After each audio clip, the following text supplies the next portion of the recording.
Hello friends, स्वागत है आप सभी का आपके अपने यूट्यूब चैनल सफलता स्टडी में। देखिए फ्रेंड्स, यहाँ पर आपको एसएससी, सीएचएसएल टायर 2 और एमटीएस टायर 2 डिस्क्रिप्टिव एग्जाम की प्रिपरेशन कराई जा रही है। आज इस क्लास में यहाँ पर हम फॉर्मल लेटर यानी औपचारिक पत्र करेंगे। देखिए हमारी क्लास नंबर 5 है। इससे पहले 4 क्लासेज आ चुकी हैं। यदि आपने उन सभी क्लास को नहीं देखा है तो प्लीज़ चैनल पर जाकर जरूर देखें। उन क्लास में आपके लिए इम्पोर्टेंट टॉपिक पर एस्से और लेटर लिखकर बताए गए हैं, तो प्लीज़ आप उन सभी क्लास को ज़रूर देखें। देखिए आज की क्लास में यहाँ पर फॉर्मल लेटर से क्वेश्चन लिया गया है। काफ़ी इम्पोर्टेंट क्वेश्चन है। इस क्वेश्चन में यहाँ पर कहा गया है कि आप तरुण कुमार C45 एकता अपार्टमेंट पंचकुला हरियाणा में रहते हैं। देखिए पहले क्वेश्चन को ध्यानपूर्वक आपको देखना होगा, फिर इसी के आधार पर ही लेटर लिखना होगा। तो सबसे पहले क्वेश्चन को ध्यानपूर्वक पढ़ें। देखिए क्वेश्चन में कहा गया है कि आप तरुण कुमार C45 एकता अपार्टमेंट पंचकुला हरियाणा में रहते हैं। गर्मियों के मौसम में प्यास के कारण पक्षियों की मौत को रोकने के लिए कठोर कदम उठाने के लिए पशु कल्याण बोर्ड पंचकुला के अध्यक्ष को एक पत्र लिखिए। तो चलिए अब आगे चलते हैं। देखिए आप हमारे चैनल पर फर्स्ट टाइम आए हैं तो प्लीज़ चैनल को सब्सक्राइब जरूर कर लें और इस क्लास को लाइक कर दें। देखिए आपके एग्ज़ाम में जो आपको आंसर कॉपी मिलेगी, तो आंसर कॉपी पर सबसे पहले आपको प्रश्न संख्या लिखना होगा। आपको पूरा प्रश्न नहीं लिखना है, पूरा प्रश्न लिखने में टाइम लगेगा, तो आपको टाइम की बचत करनी है। केवल आप प्रश्न संख्या ही लिखें। देखिए प्रश्न संख्या लिखने के पश्चात आप एक लाइन का स्पेस छोड़ देंगे। फिर आपको लेटर लिखना होगा, तो लेटर आप लेफ़्ट साइड से ही लिखना प्रारंभ करेंगे। तो लेफ़्ट साइड में सबसे ऊपर लिखा जाता है पत्र को लिखने या फिर भेजने वाले का पता, जो कि आपके क्वेश्चन में एड्रेस दिया जाएगा। आपको वही एड्रेस लिखना होगा। जैसे इस क्वेश्चन में एड्रेस दिया गया था C45 एकता अपार्टमेंट पंचकुला हरियाणा, तो यहाँ पर इस प्रकार ये एड्रेस लिखा गया है। तो आपको भी इसी प्रकार लिखना होगा, लेकिन जो आपके प्रश्न में दिया जाएगा आपको वही एड्रेस लिखना होगा। एड्रेस लिखने के पश्चात आपको यहाँ पर एक लाइन का स्पेस छोड़ना होगा। देखिए यह क्लास आपके CGL डिस्क्रिप्टिव एग्ज़ाम के लिए भी इम्पोर्टेंट है। यदि आपका CGL टायर 3 डिस्क्रिप्टिव एग्ज़ाम है तो यह क्लास आपके लिए काफ़ी महत्वपूर्ण है। तो आप सभी क्लास को देखें, सभी क्लास आपके लिए महत्वपूर्ण होंगी। देखिए अब आगे लिखना होगा डेट। तो डेट आप वही लिखेंगे जिस डेट में आपका एग्ज़ाम होगा। जैसे यहाँ पर लिखी गई है 13 अगस्त 2022, तो आपको डेट इसी फॉर्मेट में लिखनी होगी। जैसे यहाँ पर अगस्त के बाद कॉमा आया है, तो आपको इसी प्रकार कॉमा लगाना होगा। यदि आपका देखिए CHSL का एग्ज़ाम है तो आप लिखेंगे 18 सितंबर, फिर कॉमा लगाएंगे, फिर 2022। यदि आपका MTS का एग्ज़ाम है तो आप लिखेंगे 6 नवंबर, 2022। जिस डेट में आपका एग्ज़ाम होगा आपको वही डेट यहाँ पर लिखनी होगी।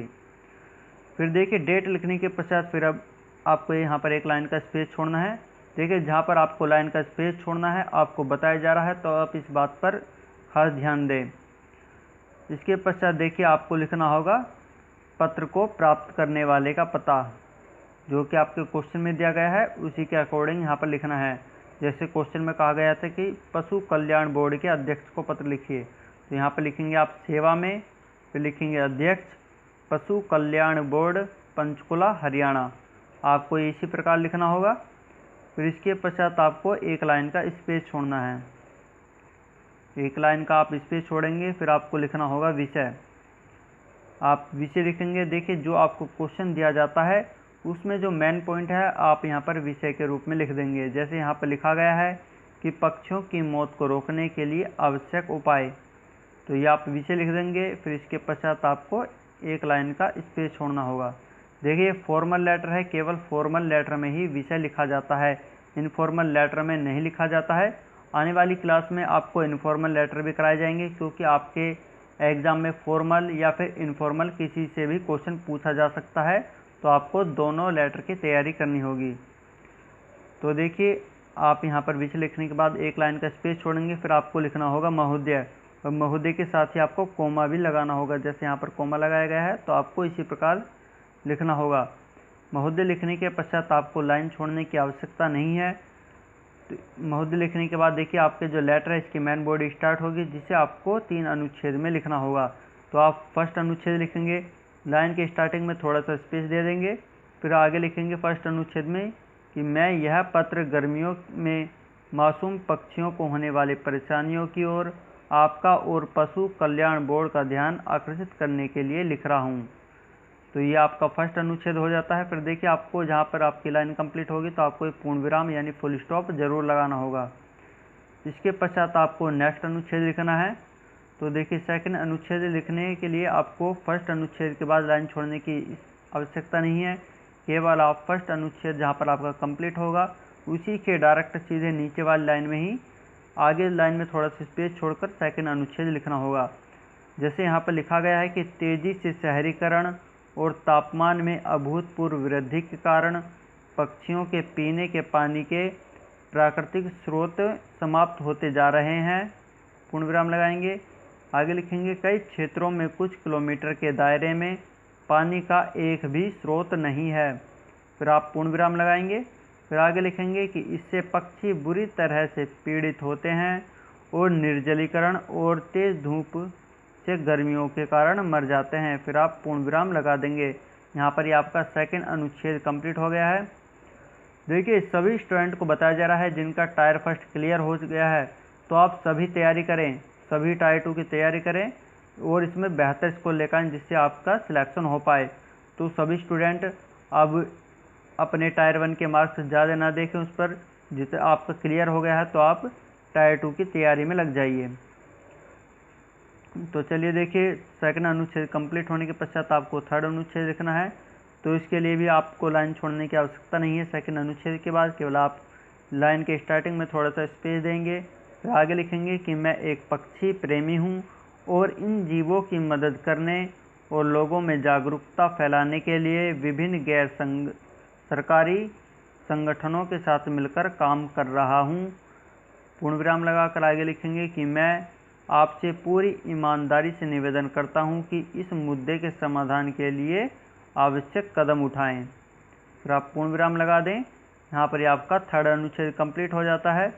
तो देखिए थर्ड अनुच्छेद कंप्लीट होने के पश्चात आपको एक लाइन का स्पेस छोड़ना होगा। आप एक लाइन का स्पेस छोड़ेंगे। देखिए आप जो लेटर लिखेंगे इसे आपको जो लेटर की शब्द सीमा है उसके अकॉर्डिंग ही लिखना होगा। जो लेटर लिखा जाता है 150 शब्दों में लिखा जाता है। आपको बताया गया है, फर्स्ट क्लास में बताया गया है कि आपके लेटर की जो शब्द सीमा है वो 150 शब्द है। इसमें 10% का डिस्काउंट चल सकता है यदि आप 135 से 165 वर्ड तक अपना लेटर लिखते हैं तो आपका लेटर बिल्कुल सही माना जाएगा। लेकिन 135 से बिल्कुल भी कम ना लिखें और ना ही 165 से ज़्यादा लिखें। आप इस बात का खास ध्यान रखें, आपको 150 शब्द के आसपास ही लिखना होगा। तो देखिए आप धन्यवाद लिखेंगे। धन्यवाद के पश्चात फिर आपको एक लाइन का स्पेस छोड़ना है। फिर आप लिखेंगे भवदीय। देखिए भवदीय लिखने के सीधे नीचे वाली लाइन में ही यहाँ पर लिखा जाता है पत्र को लिखने वाले का नाम, जो कि आपके क्वेश्चन में दिया जाएगा। आपको वही नाम यहाँ पर लिखना होगा। आपको कोई काल्पनिक नाम नहीं यहाँ पर नहीं लिखना है, ना ही अपना स्वयं का नाम लिखना है। आप इस बात का ध्यान रखेंगे। जैसे इस क्वेश्चन में यहाँ पर नाम दिया गया था तरुण कुमार, तो यहाँ पर तरुण कुमार नाम लिखा गया है। तो आपको इसी प्रकार अपने एग्ज़ाम में भी लिखना होगा। देखिए आप नोटबुक में सभी जो आपको क्लास कराई जा रही हैं इनको नोट ज़रूर कर लें। जैसे आपने एक बार ये क्लास पूरी देख लिया तो वीडियो को रोक कर दोबारा वीडियो चलाएंगे, फिर साथ के साथ नोट करें। इससे आपकी प्रैक्टिस हो पाएगी और फिर आपको रिवाइज करने के लिए आपको नोट्स भी बन जाएंगे। तो आप ये कार्य ज़रूर करें। तो यह क्लास आपको कैसी लगी कमेंट करके ज़रूर बताएं। और देखिए इस क्लास को लाइक ज़रूर कर दें और शेयर कर दें अपनी सभी फ्रेंड्स के पास। यदि आप कोई सुझाव देना चाहते हैं तो आप कमेंट करके ज़रूर बताएं। तो चलिए चैनल को सब्सक्राइब ज़रूर कर लें। नेक्स्ट क्लास में फिर मिलते हैं। Thank you.